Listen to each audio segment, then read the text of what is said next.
Hi there. How are you? Fine? That's good. Hi, Yannick.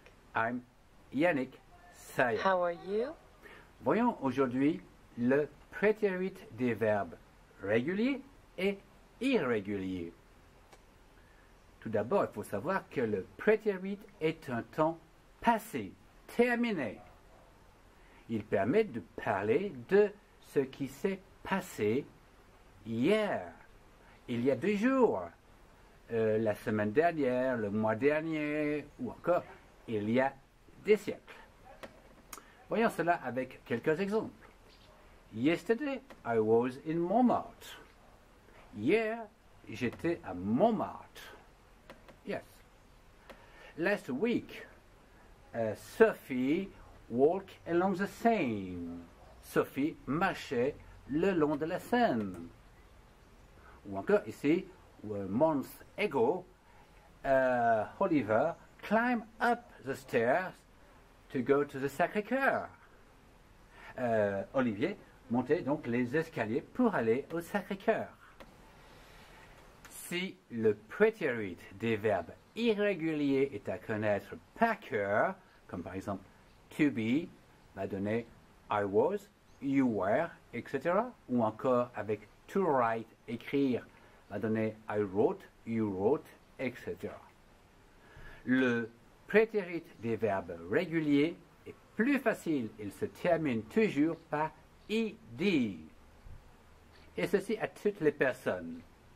Elle se prononce di ou ti ou id, selon la voyelle ou la consonne qui précède. Voyons cela avec quelques exemples. Prenons le verbe to live, le verbe vivre. A month ago, I lived in Paris. On entend le D. I lived in Paris. Je vivais à Paris. Ou encore, avec le verbe to work, travailler. Prenons par exemple Sophie qui a bien travaillé à l'école l'an passé. On peut dire Sophie worked a lot. Sophie travaillait beaucoup, donc l'an passé. Un autre exemple, on va prendre Oliver ici avec le verbe vouloir, to want. Ici, on peut dire he wanted to be a taxi driver. Il voulait devenir un chauffeur de taxi. He wanted. On entend bien le id. He wanted. La forme interrogative se fait à l'aide de l'auxiliaire did. Et ceci à toutes les personnes. Comme par exemple, yesterday, did I go to London? Est-ce que je suis allé à Londres hier? Did I go to London? Ou encore, yesterday, did you play the piano? Hier, est-ce que tu as joué du piano? Ou encore pour Oliver, par exemple, did he play football? Est-ce qu'il a joué au football? Yesterday, did he play football? On peut en avoir également d'autres avec last summer, donc l'été dernier. Did she like Paris? Est-ce qu'elle a aimé Paris? Oui, je pense. Yes, she did. Ou encore, did we travel together? Est-ce qu'on a voyagé ensemble?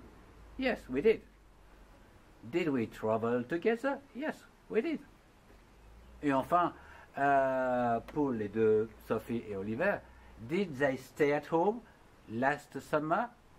No, they didn't. C'est ce que nous allons voir dans quelques instants.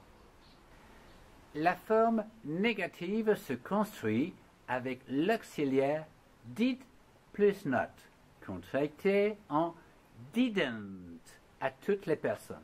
Facile, isn't it? Commençons quelques exemples avec last summer, l'été dernier. I didn't see the Eiffel Tower. Je n'ai pas vu la tour Eiffel.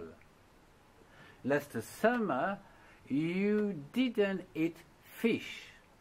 L'été dernier, vous n'avez pas mangé de poisson. Last summer, he, c'est-à-dire Oliver, didn't go to school. L'été dernier, il n'a pas été à l'école. She didn't too. Sophie didn't too. Elle non plus. On peut dire last summer, we didn't stop at all. Oui, tout ensemble. Hein? Nous n'avons pas arrêté une minute l'été dernier. Et enfin, last summer, they, donc tous les deux, et c'est Sophie et Oliver, didn't do homework. Ils n'ont pas fait, l'été dernier, ils n'ont pas fait donc leur devoir. Si vous avez aimé, mettez un pouce bleu et partagez cette vidéo avec ceux qui en ont besoin. Retrouvez-moi dans les playlists qui s'affichent. Au revoir et à très bientôt. Toodles!